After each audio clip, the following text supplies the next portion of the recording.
তো বন্ধুরা, ট্রেন তো পেয়েছি অবশ্যই, কিন্তু ট্রেনে কোনো লোক নেই। আমাদের বগিতে কোনো লোক নেই, পাশের বগিতেও কোনো লোক নেই। এই যে দেখতে পাচ্ছ, আমার এই ভাইটা আছে আর আমি আছি, আমরা দুজনেই আছে এত বড় বগিটাই ট্রেনের মধ্যে। কি অবাক কাণ্ড, অবিশ্বাস্য। যে ট্রেনে চাপা যায় না, অতিরিক্ত ভিড় হয়, মানুষের অত্যাচার হয়, চাপাচাপি ঠেলাঠেলি হয়, সেখানে দেখো কোনো লোক নেই বগিতে, শুধু আমার ভাই। দেখতে পাচ্ছি পাশের দেখায়, যে পাশের পড়ে আছে আমার ভাই, আমি আর যে স্টেশন দেখতে পাচ্ছ,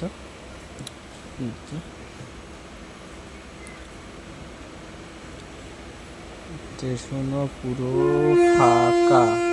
স্টেশনেও তেমন কিছু লোক নেই।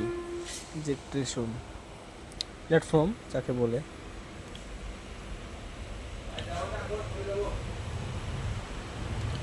যে আমার ভাইটাই দৌড়ে বেড়াচ্ছে, ফোনে কথা বলছে।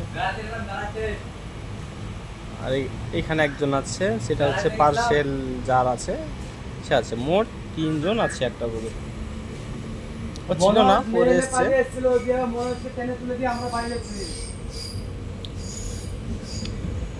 দেখায় পাশের বগিটা, পাশের বগিতেও কোনো লোক নেই।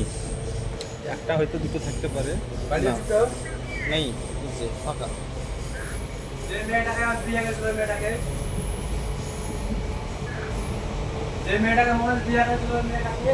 দেখতে পাচ্ছি এটা ফাঁকা। আর যেছি না, বেশি দূর যাবো না।